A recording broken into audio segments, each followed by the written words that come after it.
Fala galera, tudo bem? Estamos chegando com mais um @chama no PVCast. Eu quero fazer um convite para você se inscrever, para você dar like, para você curtir, compartilhar aí o nosso canal. A gente está chegando com mais uma edição do nosso Chama no PVCast. Já eu vou anunciar para você aqui o nosso convidado, mas antes, vamos com a nossa vinhetinha de abertura.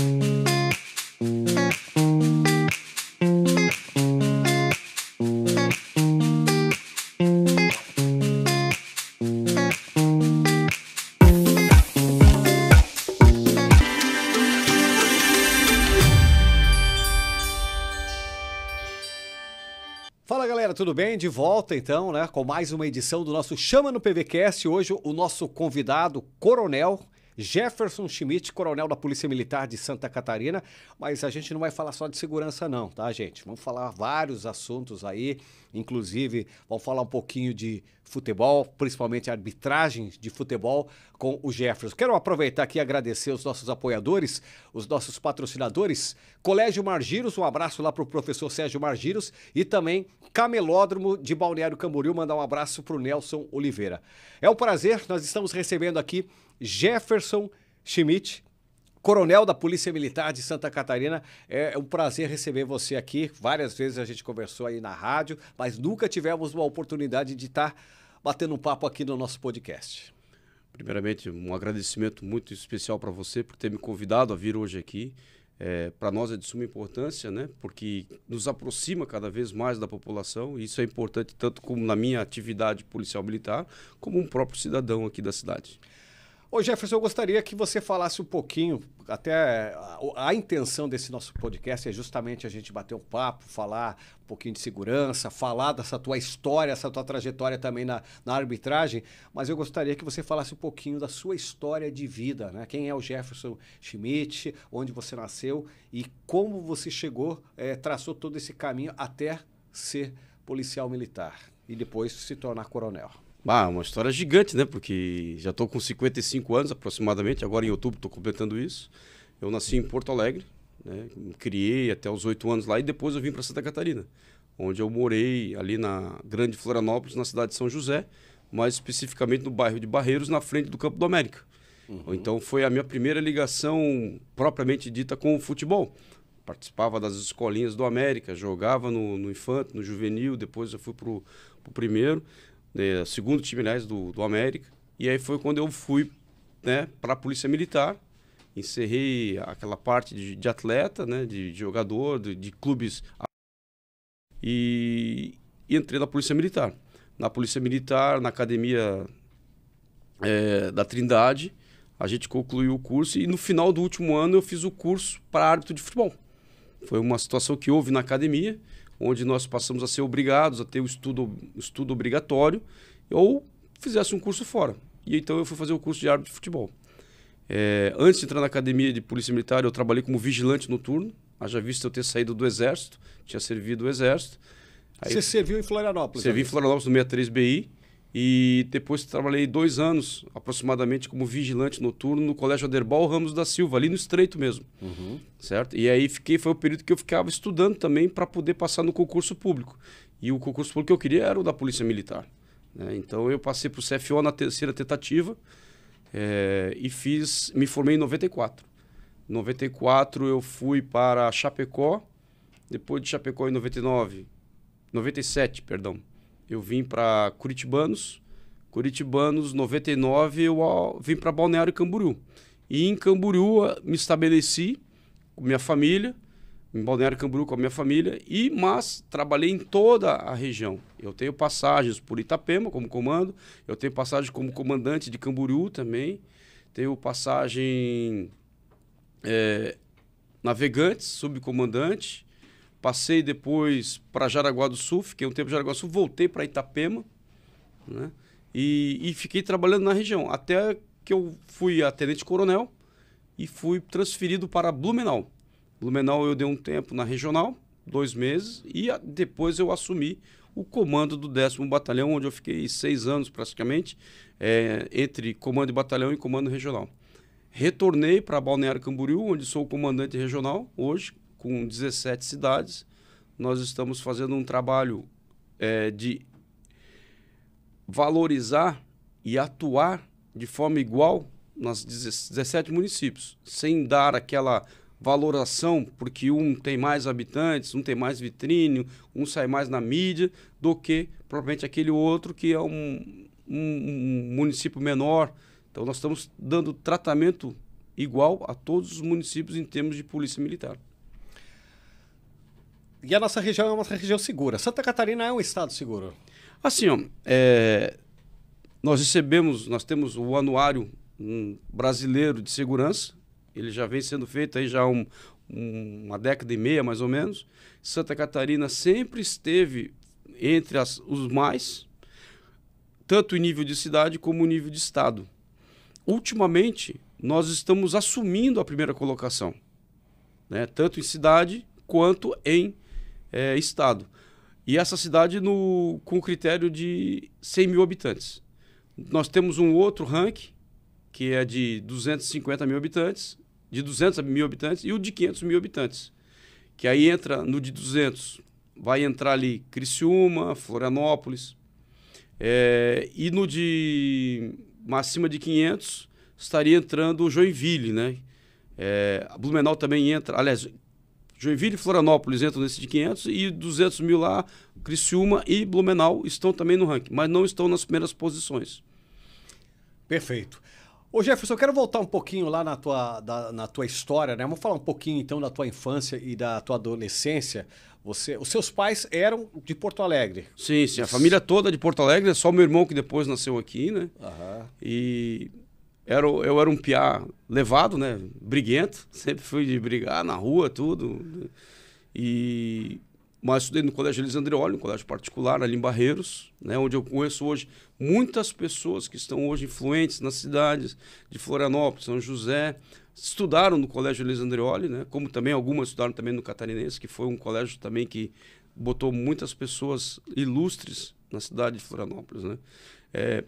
Brincava muito na rua com muita gente, conheço muita gente até hoje, né? Barreiros praticamente foi onde a gente começou porque a gente tem lembrança da nossa infância a partir dos 6, 7 anos, que foi mais ou menos a idade que eu comecei a vir que eu vim para aquela região ali, né? Então você veio com essa idade para Santa Catarina. 7 para 8 anos. E os meus amigos mais antigos que eu tenho lembrança é desse período, né? Então, assim, e eu até hoje a gente se encontra, tem um grupo do América, com a família do América de Barreiros, né? Que reúne ex-atletas, as esposas, os filhos, os netos, né? Alguns até bisnetos, né? Principalmente do Cola e do Demica, né? Que fazem parte desse grupo. Então, assim, é uma amizade de praticamente quase 40 anos, né? Então, fica isso marcado na gente. Foi uma infância difícil? Cara, assim eu falo para todo mundo, eu não tive uma infância difícil. Quem teve uma paternidade difícil foi meu pai e minha mãe. Eles, sim, foram privados de muitas coisas, né? Hoje, a gente olhando para trás, assim, e lembrando das cenas, né? Porque quando é criança, tu não entende. Mas depois, hoje, tu começa a entender. Tu vê que o meu pai e a minha mãe se privaram de muitas coisas para poder dar para mim e para minha irmã o melhor que eles poderiam dar. E o melhor que eles poderiam ter dado foi o estudo, né? O estudo, o apoio familiar, né? Isso foi muito grande, o carinho. Nunca mesmo nos negaram a possibilidade de avançar, né? Muitas vezes, quando a gente ia fazer algo errado, também não tinham medo nenhum de repreender e fazer voltar pro caminho certo. Muitas das vezes a gente não notava, né? Mas eu lembro assim, eu não lembro do meu pai dar um presente para minha mãe. Eu não lembro a minha mãe dar um presente de Natal para meu pai. Mas eu lembro que os dois davam presentes de Natal para mim e para minha irmã. E para o meu irmão depois. Quer dizer, então assim, é um exemplo de que eles tiravam deles para nós. Até chegou a passar dificuldade? Seus Não, pais chegaram... eu nunca passei fome. Que eu acho que a maior dificuldade que existe dentro de uma família é passar fome. Mas eu não posso dar essa certeza do meu pai e nem da minha mãe. Em relação aos filhos. Eu não posso. Quem sabe eles tiraram da boca deles para nos dar. Isso eu não... Mas eu não posso me queixar da vida que eles me deram. Muito pelo contrário. O estudo, principalmente nas primeiras fases da vida, foi muito bem postos para mim. E me permitiu galgar, através do estudo, posições na minha vida, né? Que hoje eu sou muito grato a eles. Eu não seria um coronel de polícia militar hoje se eu não tivesse aquele estudo na base. Eu não teria sido um árbitro CBF se eu não tivesse aquele estudo na base.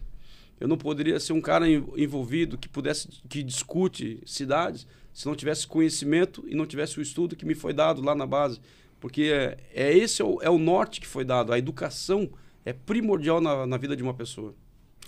Bacana, que história bonita. E legal que você ainda mantém esse relacionamento com algumas pessoas, apesar da vida, a vida de coronel, né, e tá um tempo afastado, e o coronel e a vida do militar sempre está viajando, trocando de município. Hoje você adotou Balneário Camboriú como a sua cidade. Hoje eu tenho aqui em Balneário Camboriú investimentos, também tenho investimentos em Camboriú, tenho investimentos em Blumenau, né, que são cidades nas quais a gente tem uma afinidade maior por tudo que a gente já passou, né? Uhum. Curitibanos também, porque a minha mulher e meus filhos são de curitibanos. Então, hoje eu diria assim que eu não tenho uma cidade que... é essa aqui que eu vou abraçar. Bombinhas também, eu tenho uma casa em Bombinhas, então, quer dizer assim, amanhã eu estou indo para lá. Quer dizer, então, assim, eu vivo a nossa região intensamente. Conheço praticamente todos os municípios da nossa região de decor. Né? Vou em qualquer lugar, converso com as pessoas, sou conhecido dessas pessoas. Muito boa parte por causa da polícia militar, obviamente, mas o futebol muito mais, né? Porque o futebol ele é uma vitrine, ele te joga na televisão, tu estás apitando um jogo num estádio em outro estado, passando pela Sport TV ou passando em algum outro canal, e você, no outro dia, você está no Amador nessa cidade.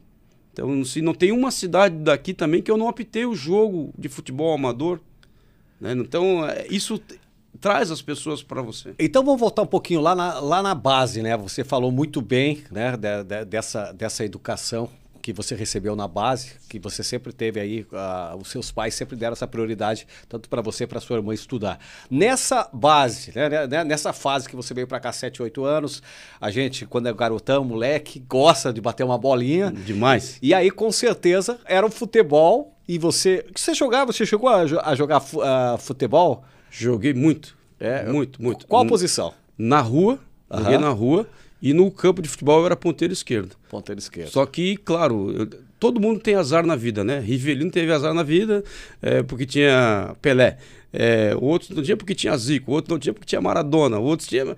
Eu tinha o Bolha. O Bolha jogava muita bola, muito esquerda. Tinha uma força no pé esquerdo, jogava bem pra caramba, né? Então eu era a reserva dele, do jogador, um amigo nosso de infância, né? Uhum. Sandro Bolha.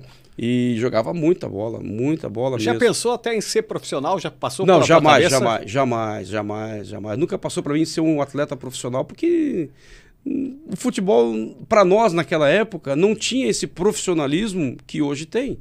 O que chegava para nós era aqueles jogadores que dava para contar nos dedos, que despontavam a nível do Brasil. Zico, Roberto Dinamite, Falcão, quer dizer, né, Renato Gaúcho depois. Então, assim, não tinha muitas coisas que a gente pudesse nos colocar como referência e querer ser aquilo. Queria ser jogador de futebol. Profissional ou não, não importa. Eu queria vestir uma camisa. Né, estar no campo ali, tudo jogando bola. E você chegou a disputar, então, o campeonato amador, enfim. Foi o atleta amador, é isso? É isso, assim, mas jogava bola. De qualidade péssima, né?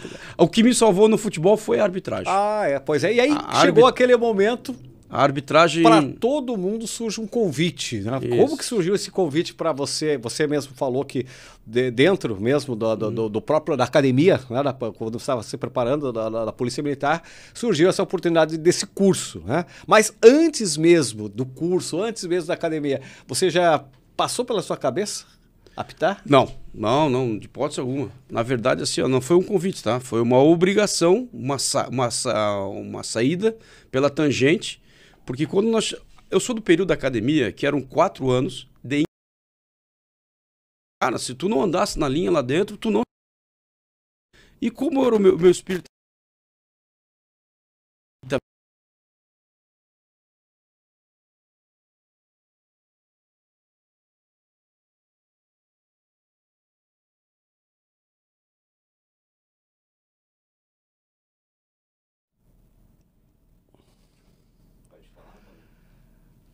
Jefferson, no teu tempo de moleque, você falamos aí dessa parte do futebol. Você já pensava quando moleque mesmo, é bacana, acho que eu quero ser árbitro de futebol. Passava isso pela tua cabeça? Não, quando moleque não. Só foi passar quando eu entrei na academia, né? E eu sou de um período da academia que ela era 4 anos de internato. Se você não andasse na linha, você tinha licença caçada, que era a permissão para ir para a rua, né? A licença. E se você tivesse alguma anotação, alguma coisa que desviasse teu conduta lá dentro, você tinha essa licença caçada. Aí você não ia para casa. Você ficava lá no quartel, né, da academia, pagando esse período. E eu fiquei muito período nisso. Eu era, né... Você aprontava demais? Não, assim, é que eu já tinha vindo do exército, então eu já era marrudo, como é na gíria militar, né? Então, tem tudo aquilo eu aceitava, que é isso? Mas também respondia às vezes errado, né? Era sarcástico também, então isso aí sempre tomava na orelha, né? E então, foram 4 anos que a gente não tinha essa liberdade. Quando a gente chega no 4º ano, que a gente é o rei da academia, dono da academia, naquele período, naquela época, a gente tem uma maior liberdade. Primeiro porque ninguém mais anota a gente. Então, dificilmente você tem a licença caçada. Então, nós teremos vários horários livres. Aí veio um comandante, Coronel Roberto Menezes, e ele pegou e instituiu o estudo obrigatório. Inclusive, está no livro que eu fiz, narro isso. Fez o estudo obrigatório. Mas ele liberou que quem quisesse fazer algum curso fora, estava tranquilo. Aí teve gente que foi fazer curso de economia, direito, administração, e foi ficando. E aí eu fiquei um dos últimos. E aí chegamos lá e disse, só tem eu e um outro rapaz, né? Um outro oficial. Dá para liberar nós para fazer qualquer curso? Aí ele foi fazer danças gauchescas e eu fui fazer arbitragem. Cheguei na arbitragem lá, eu não queria nada com nada. Não era o meu mundo. Era só para cumprir tabela mesmo. Para cumprir a tabela, para ter a presença, entregar na academia e dizer, não, então tá bom, tá se fazendo um curso. Mas eu não tava. Mas o problema é que eu me deparei com um cara lá dentro, um instrutor, que é fantástico, é fenomenal e que ele me derrubou. Cantucho João Setúbal. Numa prova dele, que era sobre regras, eu defequei e andei, né? Aí chegou na hora, ele foi entregando as notas, né? As notas, assim, da mais baixa para a mais alta, né? E eu, como não tinha estudado nada na prova dele, né? Fiquei. Ele começou com 6,5, 7,5, 8,5, foi chamando os alunos. Chegou em 9,5, eu comecei assim, nossa, será que eu tirei 10? Sem estudar? Pô, eu sei tudo de futebol, né? E ele não entregou minha nota. Você estava confiante? Tava confiante pra caramba. Sou o máximo, né? E ele não entregou minha prova. Não entregou minha prova, e aí eu levantei assim, professor, a minha prova. Aí ele olhou pra cá assim, tu que é o Jefferson Schmidt? Aí ele disse, exato. Aí ele começou a me lavar, começou a falar um monte pra mim, e 2 coisas me doeram. A primeira, ele falou assim, tu como militar, principalmente, que eu sei que tu é militar, tu deveria pegar agora as tuas coisas e sair pelaquela mesma porta que tu entrou, porque aqui não é teu lugar. Mas o que mais me dói é que tu és filho de um grande amigo meu. Ele conheceu meu pai. Olha que coisa. Entendeu? E aí, dali, aquilo ali me magoou de tal forma, assim, que foi uma mágoa que me motivou. Eu não fui embora, eu não desisti. Estudei pra caramba daquele momento em diante. Me formei, tirei notas boas com ele, né? E daquela turma, somente 3 chegaram à CBF. Eu, o Edmundo e a Lucimar Lauxen. E só um apitou Série A, que fui eu. Então, assim, no conjunto todo, aquela bronca, aquele esporro, aquela chamada de atenção que eu levei do Cantucho João Setúbal me fez crescer na arbitragem desde o início ali, passando por todos os degraus até chegar ao topo máximo que é o escudo CBF. Aí você conseguiu, depois de tudo isso, depois dessa trajetória, de ter se formado e ter essa carreira, você conseguiu falar com ele novamente? Sim, não, eu falo com o Gattuso até hoje, meu padrinho. Inclusive, o meu escudo da CBF foi em razão da saída dele. Né? Quando ele saiu da CBF, naquela época era 45 anos, como o meu também chegou a 45 anos, o escudo dele passou para mim. Porque eu entrei na CBF naquele ano como árbitro, no lugar dele. Para ele foi um grande orgulho, né? Eu espero, né? A gente tenta fazer orgulho para ele, mas não sei, né? A gente tenta... Bom, aí você iniciou. Vamos falar um pouquinho, são 30 anos de arbitragem. 30 anos que eu completo esse ano de arbitragem. 30 anos. Passei por todos os níveis que a arbitragem pode cobrar de um árbitro. O amador, a várzea, apitei várzea mesmo, aquele campo de terrão. Depois o amador organizado, os amadores que não são tão organizados pela federação, que são os das fundações municipais, que não tem nenhum nexo com a liga ou com a federação. Fiz os amadores estaduais feitos pela federação, eu fiz o campeonato catarinense, das divisões que tinham na época, né, que era a segunda e primeira, aliás, hoje já tem a terceira. Eu não me lembro de ter apitado a terceira divisão, pelo menos não me recordo. Fui para o Campeonato Brasileiro, na CBF. Apitei na época também as divisões que tinham, que era A, B, C e D, como tem hoje. Né? Os campeonatos, o único campeonato que eu não participei foi femininos. Eu nunca tenho, no meu currículo, eu não tenho uma partida de jogos femininos, até porque começou a crescer praticamente depois quando eu já estava saindo, né? Então eram colocados árbitros mais novos para esses jogos. Tenho 2 finais de Campeonato Brasileiro, aqui eu apitei, uma de seleções, que foi feita aqui no campeonato aqui em Balneário Camboriú, foi Rio Grande do Sul versus Bahia, e tem uma final de Campeonato Série D, que foi Sampaio Correia e Craque, no ano 2011, né? Eu sou o único árbitro de Balneário Camboriú e da região como um todo aqui que apitou uma final de Campeonato Brasileiro. Ah, não, meteu o Celinho. Célio Amorim também apitou. O Célio apitou o jogo da ida. E certo. Eu apitei o jogo da volta, a finalíssima mesmo. Tá certo. Bom, a tua despedida dos gramados? Não teve ainda. Não teve? Não teve e assim, ó, eu acredito que eu não vou ter. Primeiro porque é o seguinte, além de árbitro, eu fiz o curso de técnico de futebol na licença da federação que ela fez ano passado. Então hoje eu sou técnico de futebol, categoria de base e amadores. Então eu acredito que eu vou fazer essa transição, né, sem me despedir da arbitragem, mas já entrando na área de técnico de futebol. Também pretendo começar por baixo, aprendendo, fazendo o básico, que é para poder a gente ter uma carreira sólida, né? E acredito que... Isso depois que você realmente se desligar da Polícia Militar. É, né? Isso que eu ia falar agora. Assim, eu acredito que eu já estou nos meus finalmente. Eu já passei do período, né, necessário, obrigatório de estar na Polícia Militar. E eu estou porque algumas coisas na minha vida eu considero como dívidas, né? E eu preciso pagá-las. Por exemplo, eu tenho uma gratidão muito grande aqui pela essa região. Então eu preciso fazer alguma coisa para dizer assim, olha, eu retribuí aquilo que me deram, que me fizeram quando eu aqui cheguei. Então eu acredito que eu já esteja nesses finalmente, porque já está bem encaminhado o que eu posso ter deixado de... Não vou dizer legado, porque isso para mim não pega, mas assim, é retribuição.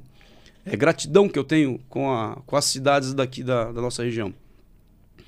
E depois que for sair da Polícia Militar, eu pretendo me envolver mais com a sociedade, né?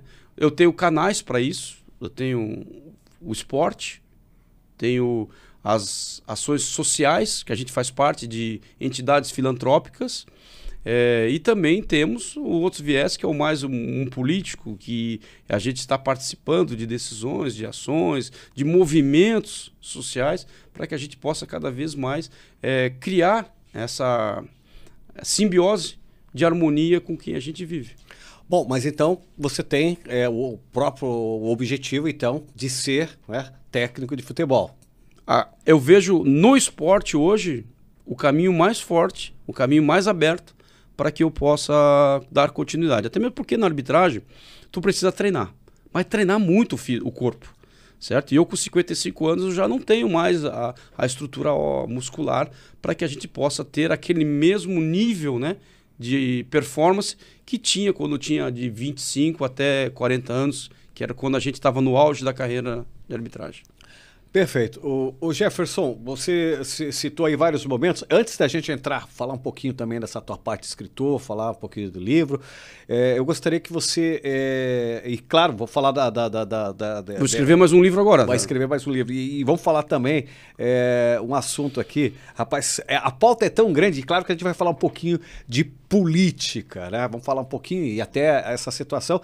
Mas eu gostaria que você comentasse com a gente aqui. A gente está na segunda rodada do Campeonato Brasileiro, principalmente os campeonatos estão começando, mas o Campeonato Brasileiro Série A já começou com 2 rodadas com muita polêmica, né? Com alguns lances e tivemos um jogo aí, agora não me recordo com quem, o Grêmio, talvez o Lacerda aí Grêmio e Vasco. Grêmio e Vasco. Vasco e Grêmio. Vasco e Grêmio. Praticamente um jogador saiu com a bola debaixo do braço, né? Quer dizer, lances assim que acontecem na arbitragem. Gostaria que você nos falasse, né? Comentasse como árbitro de futebol, os erros que acontecem, que é normal com qualquer ser humano, com qualquer profissão, alguns erros, mas esse campeonato começou com vários erros, né? De arbitragem. Esse é só um exemplo, né? Tá. Bom, primeiramente, assim, ó, como árbitro de futebol, que ainda me considero, seria antiético comentar o erro em si, ou o acerto em si. Acho que não cabe a eu falar sobre isso. Existem as comissões que vão orientar os árbitros, existem cursos que os árbitros devem fazer, procurar, existem vídeos elucidativos para isso. Então, eu vou me abster de falar do erro ou do acerto. Certo. O que eu falo hoje e que você já falou na sua primeira pergunta? Polêmica. Vamos lá. Quando o VAR foi começado a ser fomentado no futebol, aqui no Brasil, nenhum árbitro foi favorável. Foi pedir. Quem levantou isso, boa parte foi a imprensa. Boa parte foi a imprensa que começou a fomentar isso, jogar isso para os torcedores, jogar isso para os dirigentes, jogar isso para os times, e aí começou a coisa fomentar. Ninguém perguntou para o árbitro se isso era bom. A tecnologia é algo que nós temos que nos adaptar, não tenho dúvida disso. Todavia, ela tem que ser estudada, preparada por quem vai a utilizá-la. E isso não aconteceu com a arbitragem. A arbitragem ela foi inserida em algo que foi colocado goela abaixo. Naquela época, a desculpa para se botar o VAR é que havia muitos erros, muita polêmica. O árbitro era ruim, era mal intencionado, anacrônico. Passado 10 anos, o que acontece hoje com a instituição do VAR? O árbitro continua sendo ruim, continua sendo mal intencionado e anacrônico, na opinião das mesmas pessoas que solicitaram o VAR lá atrás. As pessoas que solicitaram o VAR lá atrás, o setor que pediu, a imprensa, hoje é a primeira a condenar o VAR. E acha picuinha em qualquer coisa, até no tempo que o árbitro leva para decidir uma jogada, vendo na TV. E esse é o agravante. Se lá atrás o árbitro era tudo isso que falava de ruim dele, hoje ele continua sendo tudo isso, e ainda se coloca a pedra na cabeça do árbitro dizendo o seguinte, ó, mesmo tendo VAR, mesmo tendo uma televisão para ver, não é fácil ser árbitro de futebol. O corpo humano, ele não está apto para decidir em frações de segundos situações que mesmo depois, reanalisando, câmera lenta, colocando linha, consegue se decidir nas mesmas frações de segundos. É uma posição difícil. E são seres humanos. O que eu vejo é uma transposição de responsabilidades. Se o meu time perde, a culpa é do árbitro. Sempre vai ser assim. E se o meu time ganha com um erro do árbitro, aí a culpa é do árbitro. Não, foi ele que errou. O meu time não tem culpa de ter ganho se o árbitro deu um pênalti que não foi. Cara, onde é que está o fair play? Onde é que está a ética do esporte? Onde é que está a hermenêutica da regra? Que não se deve levar vantagem ilicitamente. Agora, é muito fácil pegar e colocar no árbitro, né? Gastar horrores com a tecnologia e mesmo assim ainda colocar a culpa no árbitro.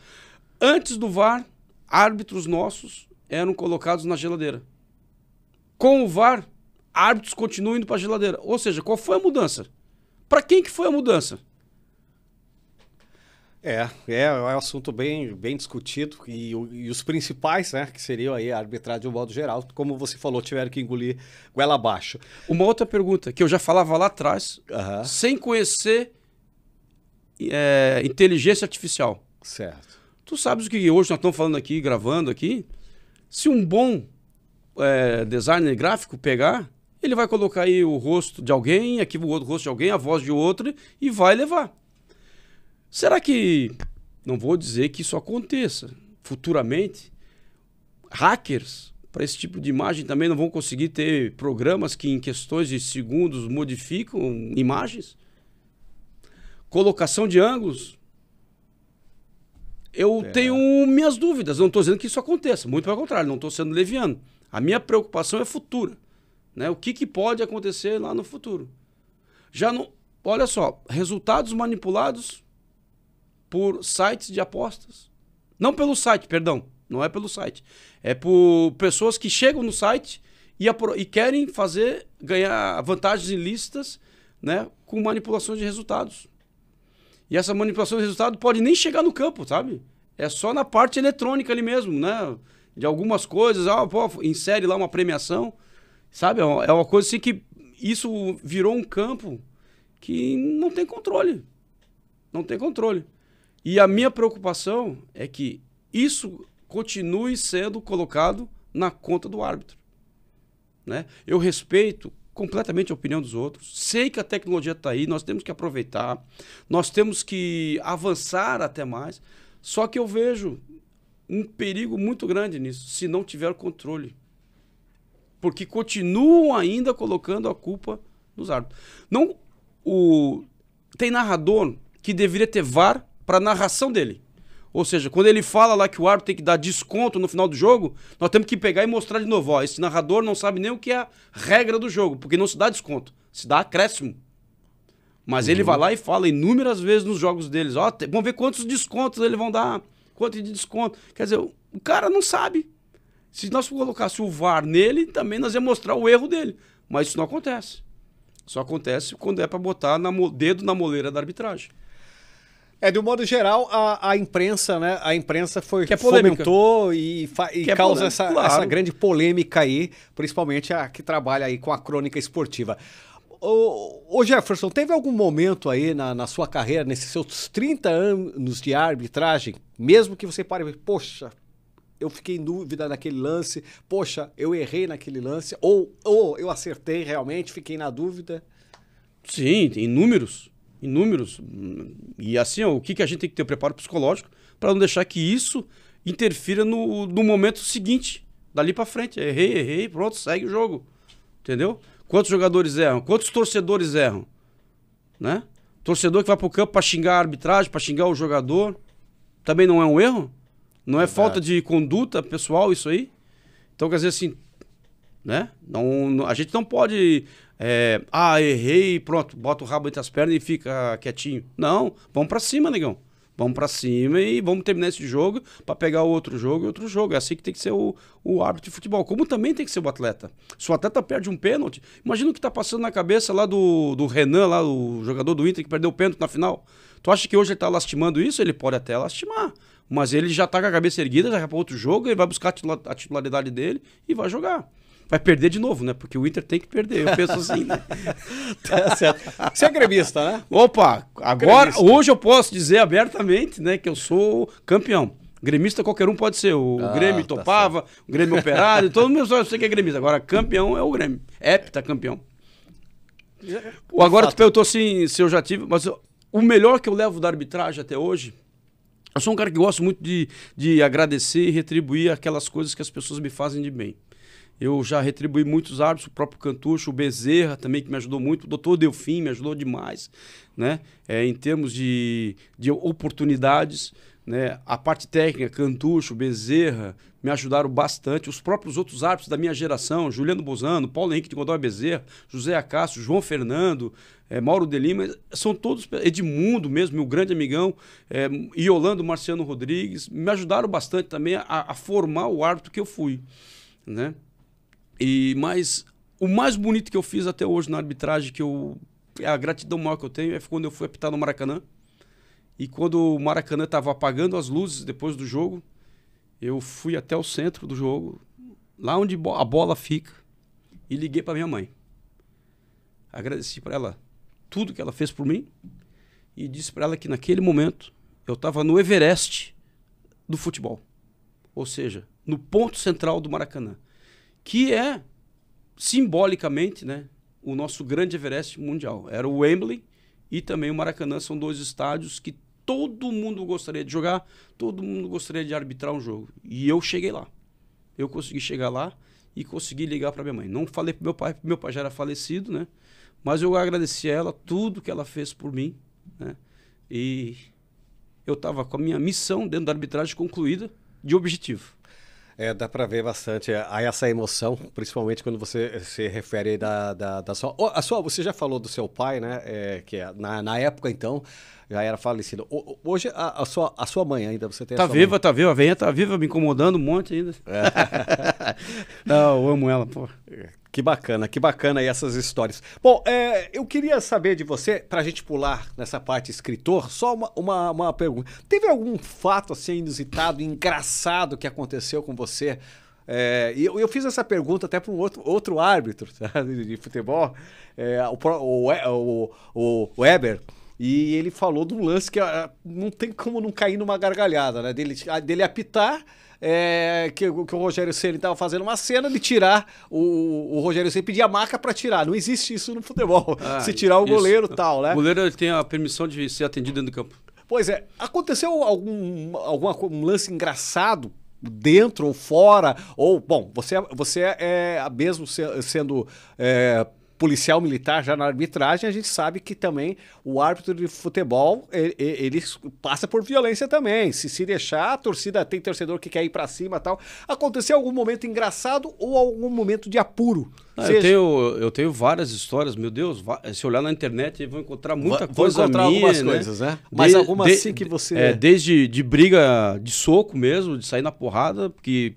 Nunca fui de botar o pé para trás, embora uma vez eu fraquejei, mas é uma questão de que a gente tinha que analisar, eu analisei equivocadamente o contexto, então eu resolvi recuar e não deveria ter feito isso, eu deveria ter enfrentado, né? Porque eu acho que não dá para deixar a violência imperar no futebol, certo? Os valentões continuam sendo valentões, né? Até hoje no futebol. Exatamente. Então a gente tem que bater de frente. Não pode deixar esses caras crescerem. Mas tudo bem, aconteceu. Hoje já não pega isso pra mim. Agora tem coisas assim que são hilárias pelo contexto e após o jogo, né? Teve uma situação em Tubarão, né? Que acho que essa aí é a mais controversa e mais...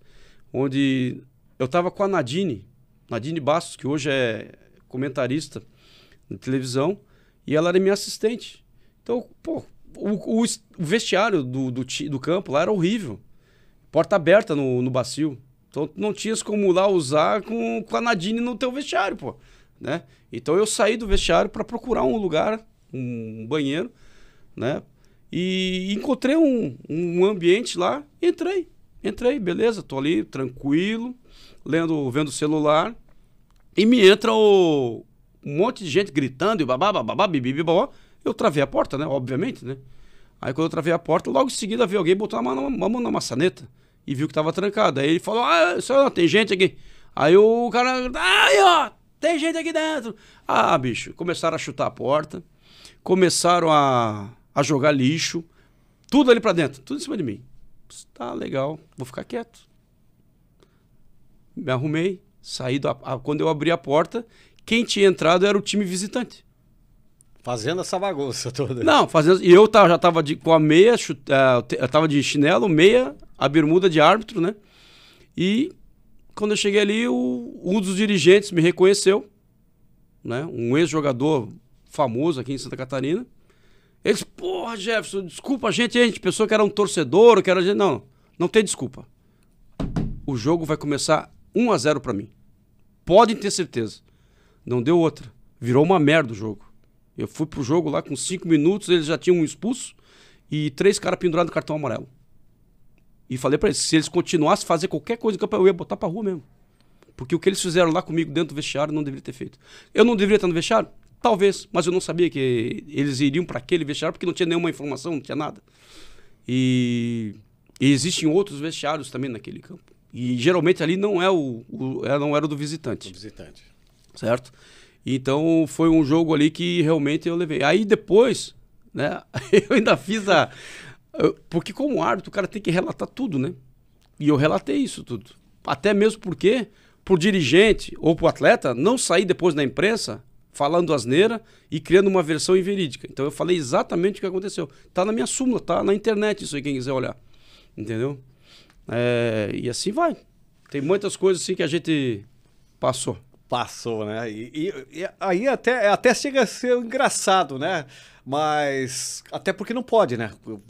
Não sei, até por uma questão de ética. Esse cartão que você aplicou era justamente pelas faltas. Não porque você estava chateado com o acontecido. Não, eu tava com raiva. E aí, então, assim, ó, eu usei aquela máxima, né? Aos amigos, a lei. Aos inimigos, o rigor da lei. Não nenhuma dos cartões ou eles tiveram mais um expulso depois, também, aos 15 minutos do primeiro tempo. E limpei o banco também. Ah, não quis saber.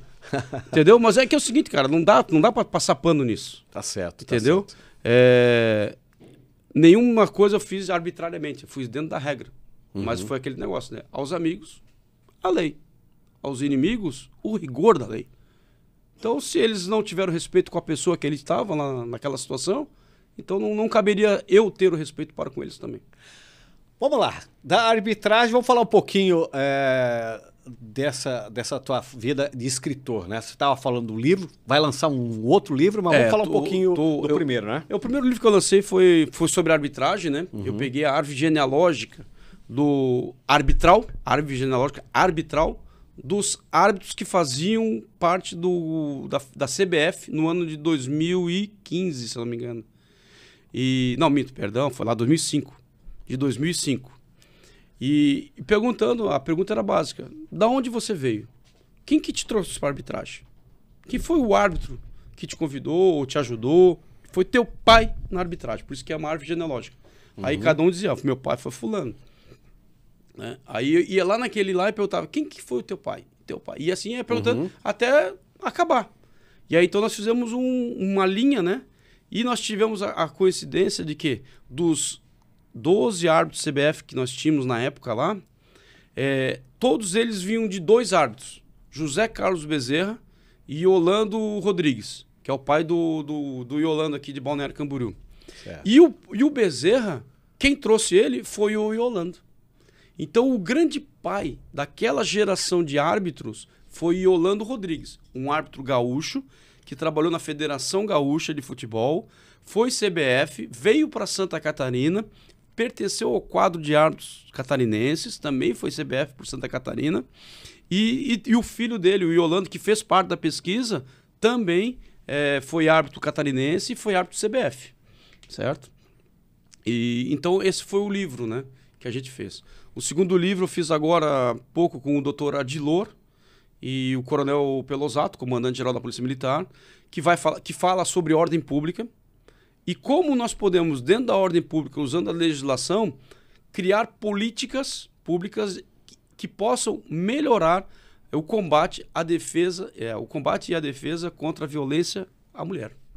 Né? Inclusive, principalmente nos ambientes, né, residenciais, estabelecimentos comerciais, visando a legislação, a partir de um trabalho sendo feito nos planos diretores dos municípios. Como comandante regional, nós temos colocado nos 17 municípios a possibilidade, quando da revisão do plano diretor, a inserção do conceito de ordem pública, que não tem, embora deveria ter Haja vista que o Estatuto da Cidade, que é uma lei maior, federal, já no seu artigo 1º, parágrafo único, ele fala que ali vai ser estabelecidas normas de ordem pública para serem cumpridas, para serem estabelecidas, para serem criadas nos municípios. E município nenhum, com raríssimas exceções, e não mesmo falando do conceito de ordem pública, apenas citando os que tem, no Brasil inteiro, 5.000 municípios, não tem o termo de ordem pública. Você nasceu em que cidade? Canoinhas. Canoinhas. Se você pegar o plano diretor hoje de Canoinhas na internet e mandar pesquisar o termo ordem pública, não vai encontrar. E aí eu pergunto, como é que uma cidade quer ter progresso, crescer-se, desenvolver-se sem ordem? E a ordem pública ela abrange a salubridade, a tranquilidade e a segurança pública. É onde estão, né, as grandes demandas da população a partir do momento que ela começa a se expandir, crescer, né? Mesmo que ordenadamente em termos de arquitetura, né? Mas ela em termos de ordem pública, ela não se expandiu. Uma cidade cresce em todos os sentidos, até populacional, e os seus órgãos de segurança não crescem na mesma proporcionalidade. Então, se isso acontece, nós temos que ter ferramentas que possibilitem, com esse mesmo número, conseguir fazer mais com menos esforço para não colapsar esse corpo de pessoas voltadas à segurança, à salubridade, à tranquilidade. Então, nos planos diretores, nós temos feito isso.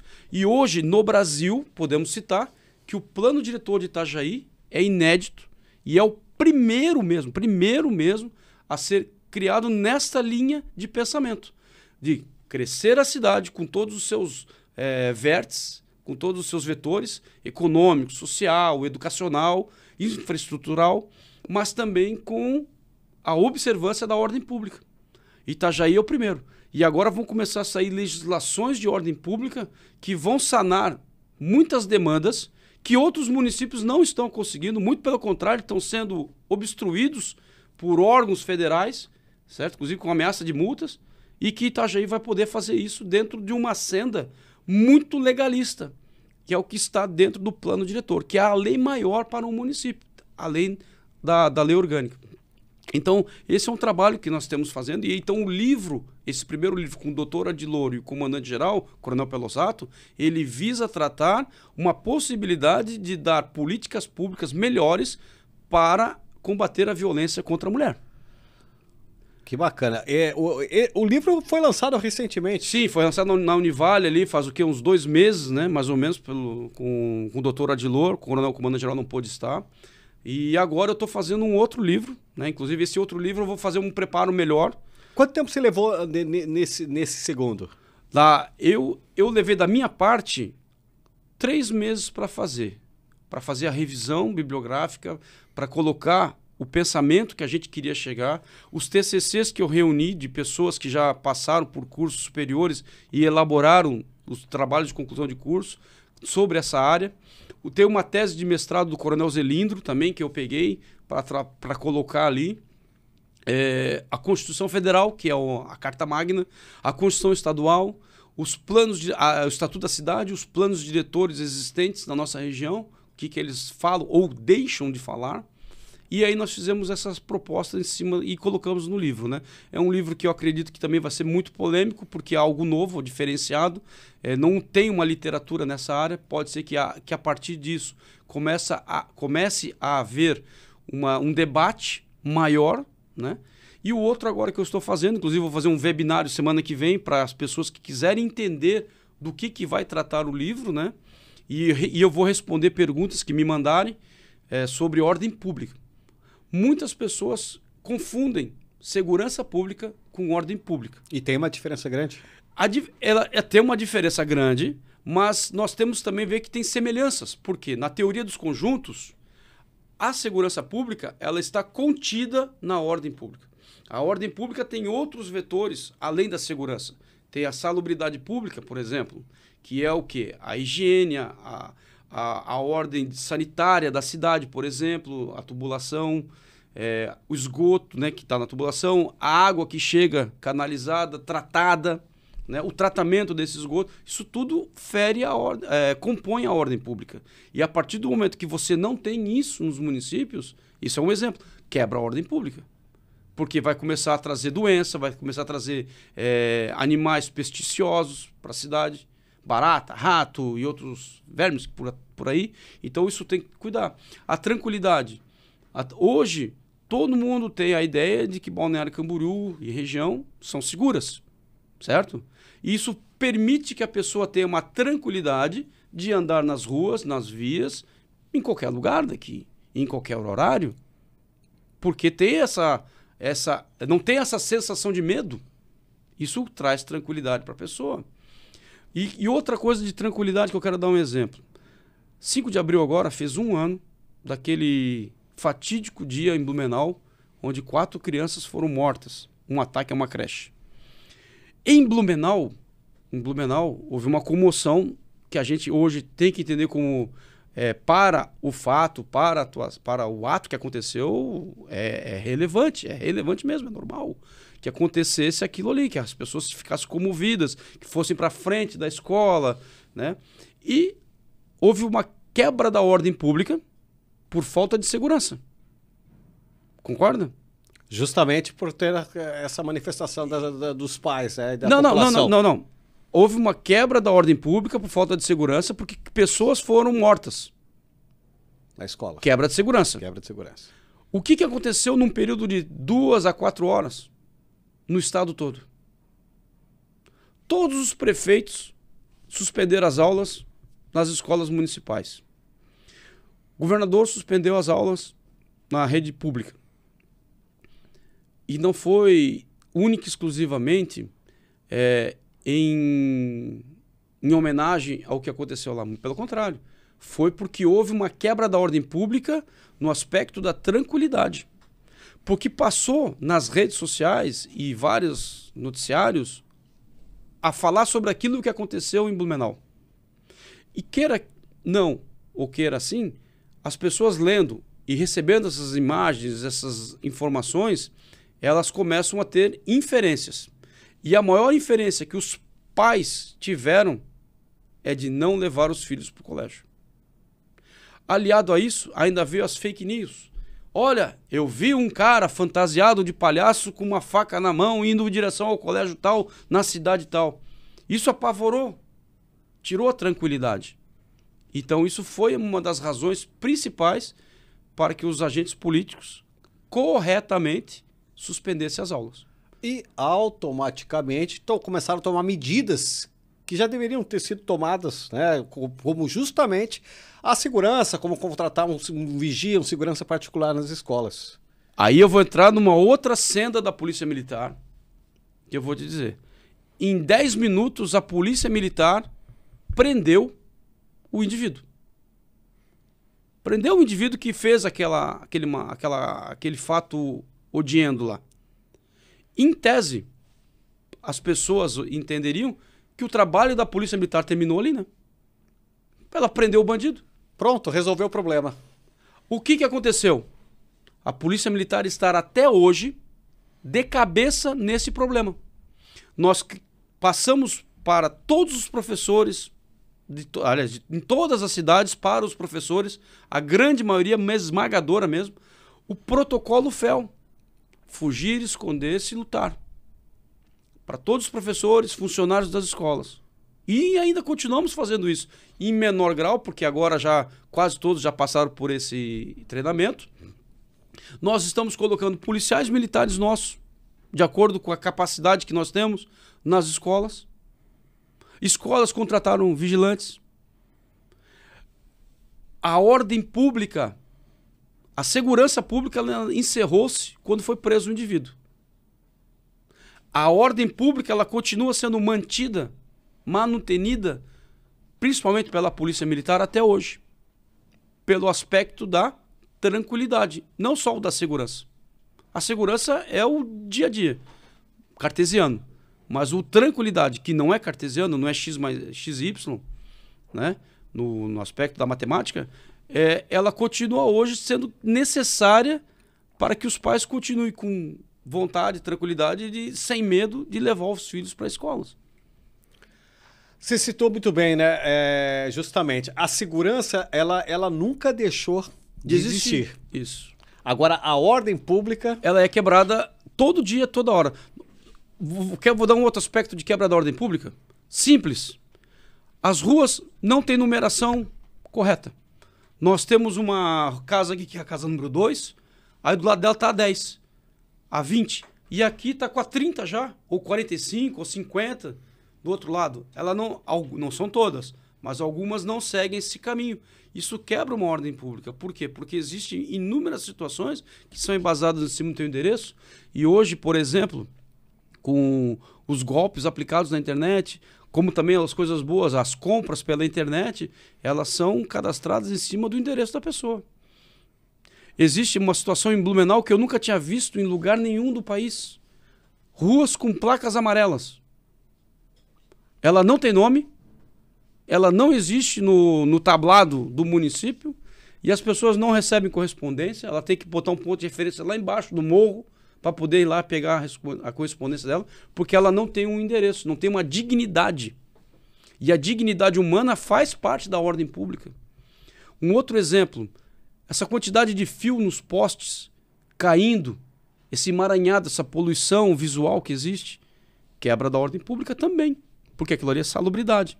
Quando nós vemos um fio daqueles caído ali, e tem vários, eu tenho fotos aqui no meu celular, vídeos que eu fiz, mostra o quanto aquilo ali é prejudicial para o convívio em sociedade. Tu vai dizer, mas ninguém vai se machucar. Eu até concordo que ninguém vai se machucar, ou não corra tanto risco, a probabilidade de risco é menor. Mas é bonito, é legal a gente pagar imposto e ter lá fios jogados no chão. Vou dar um exemplo. Rua 916. Há mais de 3 meses tem um fio de telefone amarrado na placa de sinalização de trânsito do lado do tótem do vago. Tá lá, saiu do meio dos fios e alguém pegou e amarrou na placa. Tá até hoje lá. Isso... Que aspecto é esse? Por isso que a ordem pública ela tem que ser inserida no plano diretor, sem dúvida. Entendeu? São vários aspectos aí. E as pessoas que eu digo, a população, os agentes políticos, eles têm que ter esse conhecimento da ordem pública. E a Polícia Militar tem feito um trabalho. Ontem mesmo aqui em Balneário Camboriú, nós fizemos o primeiro painel de ordem pública, falando do papel da Polícia Militar nessa preservação da ordem pública. E poucas pessoas foram. Poucas pessoas foram para o tamanho de pessoas que tem na cidade, tamanho de pessoas que foram informadas que haveria o painel, e para debater lá. Então, assim, há uma lacuna muito grande de conhecimento. E as pessoas precisam, né, ter esse conhecimento até para... Quer ver hoje uma outra situação? Perturbação da ordem pública. Som alto. Sabia que 95% é feito em residências? 5% são em carros? Porque em carro já tem uma legislação muito forte, administrativa, para punir aquele que no carro bota som alto lá. Como tínhamos antigamente, há muitos anos atrás, aqui em Balneário Camboriú, os caras levantavam o som e faziam aquilo tudo. Até que a Polícia Militar veio e fez um vento sul nisso. Hoje já não existe mais. Ou com menos intensidade. Mas a maioria nas residências. Como é que as pessoas dormem com isso? Entendeu? E aí a gente vai perguntar, qual é a solução? Vai lá, chama a Polícia Militar, faz um TC. Beleza. O TC hoje, para ele ser levado à frente, tem que ter no mínimo 2 pessoas. Isso para mim é um absurdo. Mas tudo bem. A gente entende. Para dizer que se sentem perturbadas. Senão o processo não vai para frente. E se ele for para frente, sabe o que vai dar? Se as 2 pessoas que se sentiram perturbadas por aquele indivíduo forem comparecerem na audiência, vai dar no máximo uma PSC. E seria? Prestação de serviço à comunidade. Umas horas num colégio varrendo. Ou uma cesta básica para uma entidade. Sabe o que vai acontecer com ele? Ele vai voltar para casa e vai continuar com a perturbação. Porque não dá nada. A nossa legislação é branda para isso.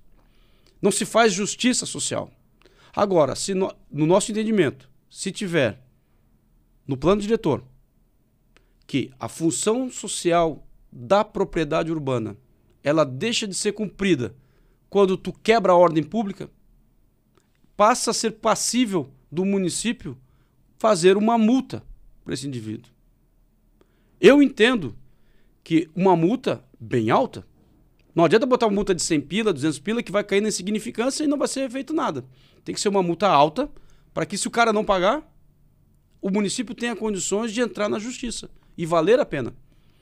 Mas não é o dinheiro que se quer. Eu quero é a justiça social.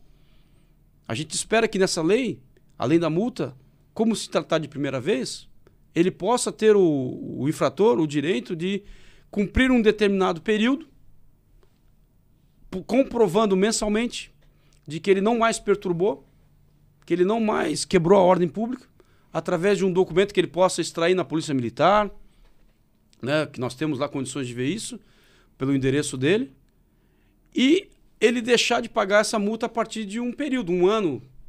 Mas só que durante um ano que ele está indo lá na Polícia Militar, pegando esse laudo de ordem pública, por exemplo, é um ano que aquela vizinhança está tendo paz, tranquilidade. Isso se chama justiça social. Não adianta ele pagar uma cesta básica ou pagar umas horinhas no colégio varrendo lá, limpando o banheiro, se ele voltar a perturbar e nada acontecer com ele. Agora, se nós tivermos utilizado o conceito de ordem pública, o poder de polícia administrativa, nós temos condições de evitar certas coisas. Aqui em Balneário Camboriú, nós tivemos uma época que tinha caça-níquel em tudo quanto era esquina. A Polícia Militar, eu, na época, também, várias vezes fomos nesses locais, mais de uma vez no mesmo local. Ou seja, o indivíduo pegava o seu imóvel e continuava lucrando, alugando, né, em algo ilícito. E nada acontecia com ele. E nada. Sendo que, quando é apartamento, ele coloca em risco todo mundo que mora no apartamento. Porque a senha do porteiro eletrônico, ele passava para todos os jogadores deles, invariavelmente, para poder entrar no prédio. Aí tu imagina você morar num prédio, alguém que não mora no prédio ter a senha e entrar. Viciado no jogo. E a gente sabe, né, que enquanto ele tiver dinheiro para jogar, beleza. E na hora que ele não tiver dinheiro para jogar, o que ele faz? Ele começa a vender a televisão em casa, começa a vender o sofá de casa e vender a senha do porteiro eletrônico. Aí coloca as pessoas que moram no condomínio numa situação de risco que ninguém pensou e ninguém viu. Porque o proprietário daquele imóvel está obtendo lucro em cima de algo ilícito e ninguém age em cima dele. Se tiver no plano diretor a relação função social da propriedade versus a observância da ordem pública, é passível de se atuar em cima desse indivíduo. Isso é ordem pública. Isso é ordem pública, muito bem explicado. Jefferson, para a gente fechar esse nosso bate-papo, política na tua vida? Desde os 8 anos de idade. Eu era um piajo. Meu pai era, na época, né? A campanha política não era restrita a um período. Ela virava praticamente... Virou 31 de dezembro, ano político, ano de eleição. Então já começava todas aquelas questões de pintar muro, aquela poluição só visual horrível, que eu também condeno. Hoje eu condeno. Mas era o nosso ganha-pão. O pai era cabo eleitoral praticamente profissional. Todo mundo procurava ele porque o pai era bem relacionado e ele tinha uma equipe. Uma equipe que pintava muro, pintava faixa, pintava plaquinha, colocava isso, chamava as pessoas. E tinha votos, né? E tinha votos, né? E eu era um cara que eu sabia pintar mão livre. Então eu pintava muro, eu pintava a faixa com o nome do candidato, pintava com aquelas plaquinhas de botar no poste, e à noite nós subíamos na escada, tirava do adversário, botava o nosso, e assim aí. Então desde os 8 anos eu sou apegado nisso, né? Então a política está no sangue disso. Já disputou algumas eleições? Já disputei algumas eleições, perdi todas elas, normal. Faz parte do processo? Olha, assim, ó, eu volto a dizer, o eleitor, ele cai naquele marketing de que os candidatos se preparam para a eleição. Só isso. E o eleitor cai. Então ele escolhe aquele que está mais à vista dele. Ou seja, na mídia. Na mídia, né? E hoje mais ainda, né? Hoje a propaganda política, ela é gigantesca. Tem um poder muito mais do que qualquer outra coisa que falem aí de propostas. A propaganda política tem um peso enorme enorme numa campanha eleitoral. Né? Porque é o que faz chegar lá na pessoa e convencer ela a votar na pessoa. Tem pessoas que votaram em alguém e sequer apertou a mão dela um dia. Falou com ela, viu ela. Votou porque gostou do que viu na televisão, do que viu na internet, do que viu num blog, num podcast. Nunca vi esse cara, mas eu gostei do que ele falou.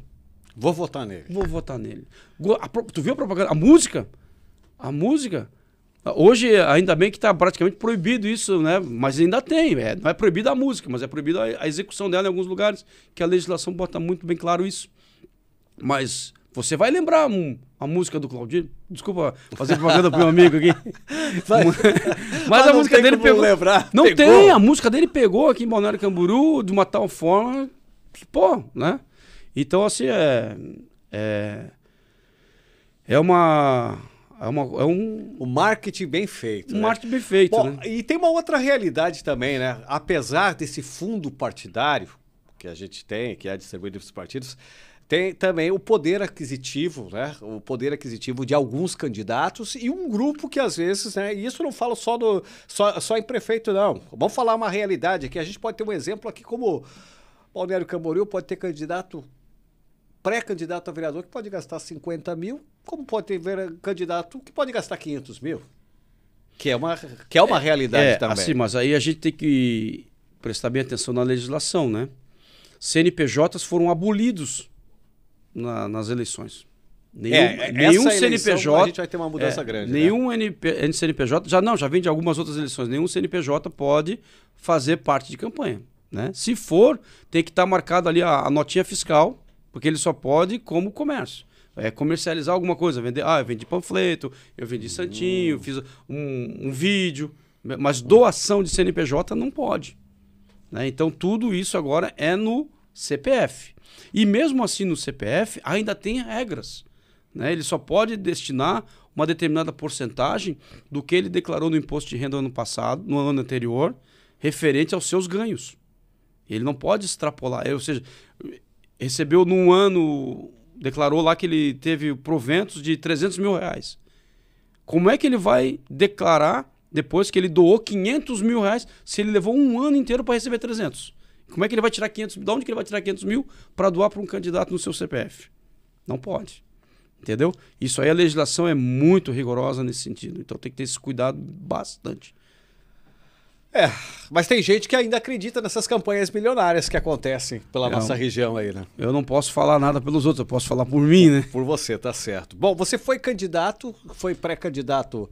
Chegou a ser pré-candidato a vereador também? Fui candidato a vereador aqui, fiquei de suplente. Fui candidato a deputado estadual, fiquei de suplente. E nessa outra agora fui candidato a deputado estadual. O meu partido não elegeu não figurei como eleito. Né? Consequentemente não foi suplente. Todavia a legislação, né, o meu partido não cumpriu a cláusula de barreira e um outro partido também não concluiu a cláusula de barreira, não passou ela, eles fizeram uma fusão. Então existe uma parcela de entendimento que todos os candidatos estão na mesma linha, outros acreditam que não. Então eu também não vou me aprofundar muito nisso porque não é o teu foco? Não está na minha linha de interesse no momento, né? Você recebeu o convite para esse ano, para participar das eleições? Sim.